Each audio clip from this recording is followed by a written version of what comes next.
ابن عباس کہتے تھے قد صام رسول اللہ صلی اللہ علیہ وسلم وافطر فمن شاء صام ومن شاء افطر، کہ نبی صلی اللہ علیہ وسلم نے روزہ رکھا بھی ہے اور روزہ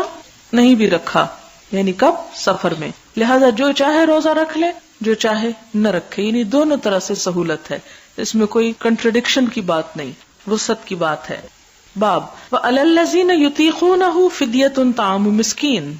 اور ان لوگوں پر جو طاقت رکھتے ہوں فدیہ دینے کی، کھانا کھلائیں ایک مسکین کو۔ قال ابن عمر وسلمۃ بن الاکوع نسختها، ابن عمر اور سلمہ بن اکوع اس آیت کی تفسیر کیا کرتے ہیں؟ نسختها، اس کو منسوخ کر دیا، کس نے؟ شہر رمضان الذی انزل فیہ القرآن،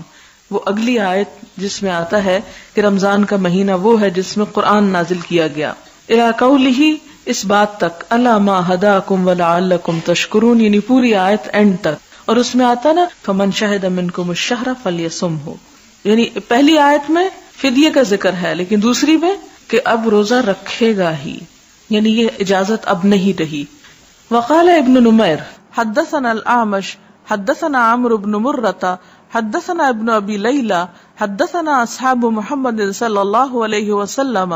ابن ابی لیلہ کہتے ہیں کہ ہم سے نبی صلی اللہ علیہ وسلم کے بعض اصحاب نے کہا نزل رمضان فشق علیہم، کہ جب رمضان میں روزہ رکھنے کا حکم اترا تو بعض لوگوں پر شاق گزرا، فکان من اطعم کل یوم مسکینا ترک الصوم ممن یطیقہ، تو کوئی ایسا تھا کہ جو مسکین کو کھانا کھلا دیتا اور روزہ چھوڑ دیتا تھا، ان میں سے تھا وہ شخص جو اس کی طاقت بھی رکھتا تھا۔ اور یہاں سے دین کی حکمت پتہ چلتی ہے کہ ابتدا میں جب روزے فرض کیے گئے تو پہلا حکم جو تھا وہ آسان تھا کہ ان کے لیے کرنا مشکل نہ ہو، اور بعد میں پھر جب لوگ عادی ہو گئے تو پھر پابندی کر دی گئی کہ نہیں، یعنی اب خواہ مال ہے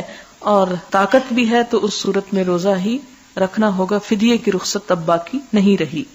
فَكَانَ مَنْ أَطْعَمَ كُلَّ يَوْمٍ مِسْكِينًا تَرَكَ الصَّوْمَ مِمَّنْ يُطِيقُهُ وَرُخِّصَ لَهُمْ فِي ذَلِكَ، ان کو اس کی رخصت دی گئی، فَنَسَخَتْهَا، تو نسخ کر دیا اس آیت کو، وَأَن تَصُومُوا خَيْرٌ لَكُمْ، اور یہ کہ تم روزے رکھو تمہارے حق میں اچھا ہے، فَأُمِرُوا بِالصَّوْمِ، تو لوگوں کو روزہ رکھنے کا حکم دے دیا گیا۔ اور وہ آیت بھی کہ فَمَنْ شَهِدَ مِنْكُمُ الشَّهْرَ فَلْيَصُمْهُ، اس سے روزہ واجب ہو گیا۔ حدثنا غیاث حدثنا عبد الاعلی حدثنا عبید اللہ عن نافع عن ابن عمر رضی اللہ عنہما قرأ فدیۃ طعام مسکین قال ہی منسوخۃ، کہ حضرت ابن عمر نے جب یہ آیت پڑھی تو اس کی تفسیر کیسے کی کہ منسوخ ہے یہ آیت۔ باب متى یقضى قضاء رمضان، رمضان کے روزے کب قضا رکھے جائیں۔ وقال ابن عباس لا بأس ان يفرق لقول اللہ تعالی، کوئی حرج نہیں کہ وہ اللہ تعالیٰ کے اس قول میں تفریق کر دے، فعدۃ من ایام اخر، کہ دوسرے دنوں کی گنتی پوری کرے، یعنی یفرق کا مطلب ہے جدا جدا کر کے رکھے، الگ الگ کر کے رکھے، یعنی ایک سٹریچ میں قضا لازم نہیں۔ مثلا آپ نے پیریڈز کی وجہ سے رمضان کے 6 روزے مس کر دیے، اب آپ رمضان کے بعد رکھنا چاہتے ہیں، تو کیا یہ لازم ہے کہ 6 ایک ہی سٹریچ میں رکھیں یا ان میں تفریق کر دیں، فرق کر دیں؟ تو آپ اس میں فرق کر سکتے ہیں، ایک مہینے میں بھی ایک روزہ رکھ سکتے ہیں۔ فعدۃ من ایام اخر۔ وقال سعید بن المسیب، اور سعید بن مسیب کہتے ہیں فی صوم العشر